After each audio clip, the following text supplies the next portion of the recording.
Section 2.5, absolute value functions and graphs.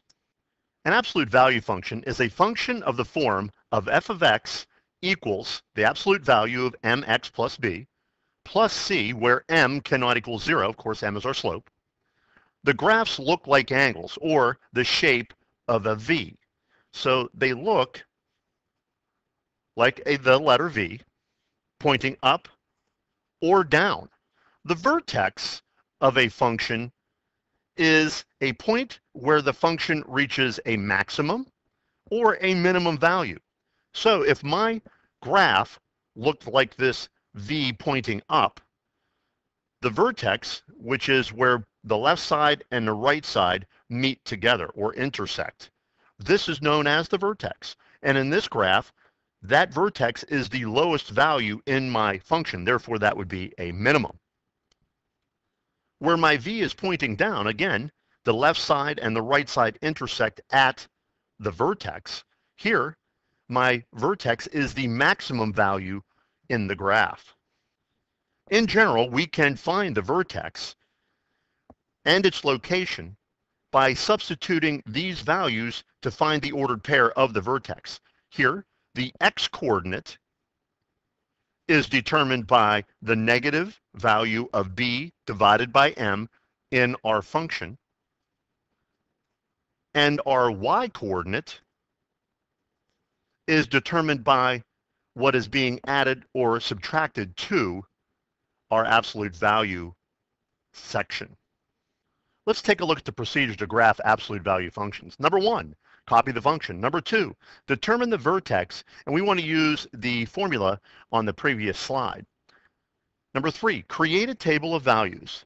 We must choose two values that are less than the coordinate of my vertex and two values greater than the x-coordinate in my vertex. Number 4, we want to plot the points on a coordinate plane. Here's our first example. Recall that we have a vertex that will be located at a negative b over m for my x-coordinate and c representing my y-coordinate. My general formula for an absolute value equation is y equals, or f of x, the absolute value of mx plus b plus c. Here it's easy to determine that my m is a negative 3. My b value is what is being added or subtracted to my x term inside my absolute value. There is nothing added or subtracted to it, therefore my b is 0. My c value is what is being added or subtracted to my absolute value inside of my function. Nothing is being added to my absolute value or subtracted from my absolute value. Therefore, c is 0. Now we just substitute these values into my formula for the vertex. So here, for my x-coordinate, I have a negative b, which is 0. And then I substitute in for m, which is a negative 3. For my y-coordinate, I substitute in my value for c, which is 0. Therefore, my ordered pair is going to be 0 divided by negative 3, which is 0, and also for y is 0. So my vertex is going to be at the origin 0, 0. Now I want to create a table of x and y values. I want two x-coordinates less than my x-coordinate for my vertex, so 0 is my x-coordinate for my vertex, so I select two values less than that. I'm going to choose negative 1 and negative 2, and two values greater than my x-coordinate in my vertex, and I'll choose 1 and 2. When I substitute in, a negative 1 times a negative 3 is a positive 3. The absolute value of that is 3. Negative 2, a negative 2 times a negative 3 is a positive 6. The absolute value of 6 is 6. 1, when I substitute in, I'll get a negative 3. The absolute value of a negative 3 is 3. And 2. 2 times a negative 3 is a negative 6. The absolute value of a negative 6 is 6. So I have a negative 1, 1, 2, 3, and a negative 2, 6, 1, 2, 3, 4, 5, 6. And you'll notice that when I graph the positive, it is the same y value for the opposite x value. That's going to give me 1, 3, and 2, 6. And there is your absolute value function of a negative 3x graphed. Let's take a look at another example. I have y equals the absolute value of 2x. Recall that I have f of x, or y, equal to the absolute value of mx plus b plus c. When I label my m, b, and c, m is going to be 2. There is nothing added or subtracted to my variable term inside my absolute value, so therefore b is 0. And nothing is being added to or subtracted from my absolute value term, and therefore c is 0. When I use the formula for my vertex, a negative b over m for my x-coordinate and c for my y-coordinate, I substitute in. I get a negative b, which is 0, over m, which is 2. And my c for my y-coordinate is 0. Therefore, my vertex is, again, 0, 0. And I create a chart. I want two x values that are less than my x-coordinate in my vertex, and two x values greater than my x value in my vertex. Therefore, this is going to be a negative 1, 2, negative 2, and a positive 1, positive 2. When I substitute in negative 1, the absolute value of 2 times a negative 1 is going to give me 2. Negative 2 times 2 is a negative 4. The absolute value is 4. Substituting in 1, 1 times 2 is 2. The absolute value is 2. And when I substitute in 2, 2 times 2 is 4. The absolute value is 4. Graphing, I get a negative 1, 2, negative 2, 4. And notice my x values that are opposites are going to be the same y values. So 1, 2, and 2, 4. And that is your absolute value graph for the function y equals the absolute value of 2x. Let's take a look at another example. Y equals the negative absolute value of x minus 4. Again, if we take a look at our general function, y, or f of x, equals the absolute value of mx plus b plus c. This problem is a little bit different than our previous two because we have a negative value that is outside of our absolute value function. Let's see what happens to our V-shaped letter graphed when the negative is on the outside. We still generate our m, b, and c the same way. Our m is the coefficient of our x term. Here, between the absolute value and the x, the number isn't there, so therefore it's known to be a positive 1. The negative's on the outside. It stays out there. B is what is either added to or subtracted from my variable term inside the function, and that is a negative 4. And C is what is being added to my absolute value or what is being subtracted from my absolute value, and here it is 0 again.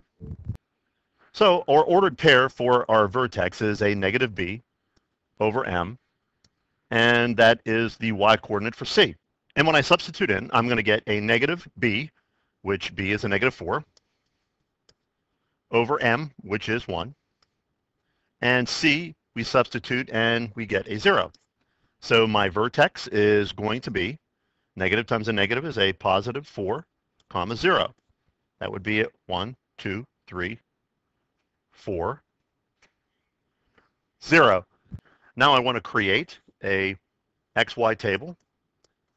I want two values for my x-coordinate to be less than the x-coordinate for my vertex, so that would be 2 less, so I would go 3 and 2, and two values greater than my x-coordinate for my vertex, which I will go 5 and 6.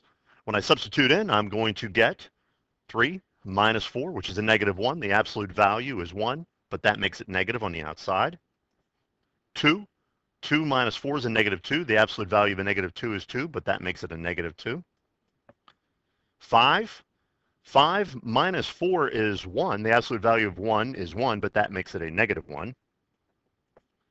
And 6. 6 minus 4 is 2. The absolute value of 2 is 2, but that makes it a negative 2. So notice, from my vertex, which is 4, 1 unit away from my vertex x-coordinate to the left or to the right is the same value, and 2 units away from my x-coordinate greater than or less than is the same value. In other words, the same distance from my x-coordinate left and right is going to give us the same value or y value for that x-coordinate. So here I'm going to get 3, negative 1, 2, negative 2, 5, negative 1, the same as the 1 unit less, 1 greater, and 2 units away from my x-coordinate and 2 units away from x-coordinate, I get the same y value, which is a negative 2. And this is my graph representing the function for y equals a negative absolute value of x minus 4. Recall that our previous 2 slides had absolute values that had a positive value out in front of it, and our graphs pointed upwards. But once we have the negative value on the outside of my absolute value, my function pointed down. So that can give us a big heads up of what my function is going to look like even before I graph it. Let's take a look at another example. Y equals 5 minus the absolute value of 2x plus 1. The negative is outside of my absolute value, so I know that when I graph this, my V-shaped letter is going to open downwards. Let's create our general function, which is y equals the absolute value of m x plus b plus c. Here we know that m is going to equal 2, b is going to equal 1, c is in front of my absolute value. In other words, I could write this as a negative absolute value of 2x plus 1, and then this is a positive 5. So my c is 5. Let's substitute into my vertex formula. Here we have a negative b. b is 1 over m, which is 2, and c is 5. So my vertex is at a negative half, and then up 5. 1, 2, 3, 4, 5. Let's create a table for x, y values.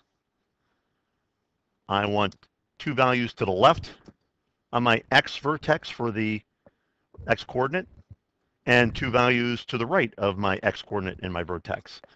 So I'm going to choose a negative 1 that is left of it, and also negative 2, and to the right would be a 0 and a 1. When I substitute in a negative 1 times 2 is a negative 2, negative 2 plus 1 is a negative 1. The absolute value of a negative 1 is 1. 5 minus 1 is 4. Substituting in a negative 2 gives me a negative 4 plus 1 is a negative 3. Absolute value of a negative 3 is 3. 5 minus 3 is 2. Substituting in 0, 0 times 2 is 0. Absolute value of 1 is going to give me 4. And substituting in 1, that gives me 2 plus 1 is 3. The absolute value of 3 is 3. 5 minus 3 is 2. So as long as we are the same distance away from our x-coordinate on the vertex, we're going to get these same amounts. So negative 1 and 0 are both a half unit away from our x-coordinate, and they're both 4. And our negative 2 and 1 are 1.5 units away, and they're both 2. When I graph, a negative 1, 4, 1, 2, 3, 4. Negative 2 is going to give me 2. And 0 is going to be at 4. And 1 is going to be at 2.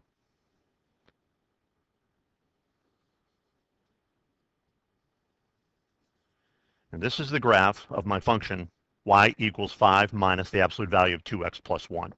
Our next example, y equals 1/3 the absolute value of a negative 2x minus 1 minus 4. Let's create our general formula. Y equals absolute value of mx plus b plus c. M is going to equal a negative 2. My b is a negative 1. And c is a negative 4. I know that it's a positive value outside of my absolute value. Therefore, I know that my graph is going to open up. We're just going to have to see what the 1/3 does to my graph. Let's find our vertex. That's a negative b, which is a negative times a negative 1, over m, which is a negative 2, c, which is a negative 4.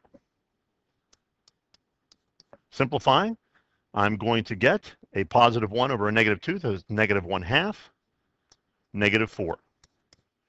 Graph my vertex, negative 1/2, negative 4, 4, and then creating a table.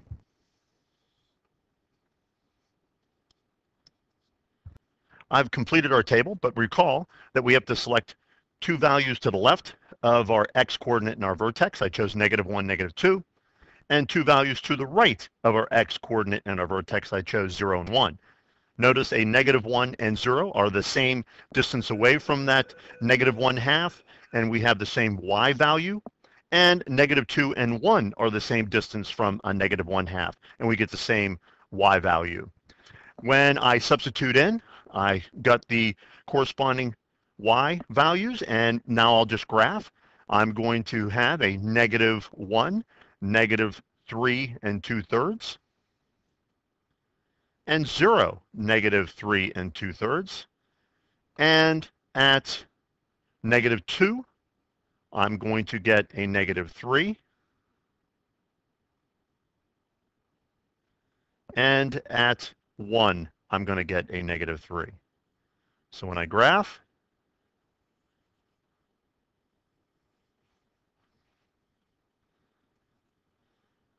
and this represents the graph of the function y equals 1/3 the absolute value of a negative 2x minus 1 minus 4. One more example, we have the function 2y equals a negative 4 times the absolute value of x minus 2 minus 6. Here we have to solve the function for y, so we divide by 2 on both sides. I'm going to get y equals, here, 2 has to go into each term. This negative 4 absolute value of x minus 2 is a singular term, and negative 6 is another term. So it needs to actually look like this. The negative absolute value of x minus 2 over 2 minus 6 over 2. And then we simplify, y equals, this is on the outside of the absolute value, and so is negative 4. So that gives me a negative 2, x minus 2 minus 6 divided by 2, which is 3. And this is the function that we will graph. So I have my m, which is 1, my b, negative 2, c, negative 3. Then I determine my vertex by the formula, negative b, which is going to give me 2, over m, which is 1. And for my y-coordinate, c, which is a negative 3. Simplifying, I get 2, comma, negative 3.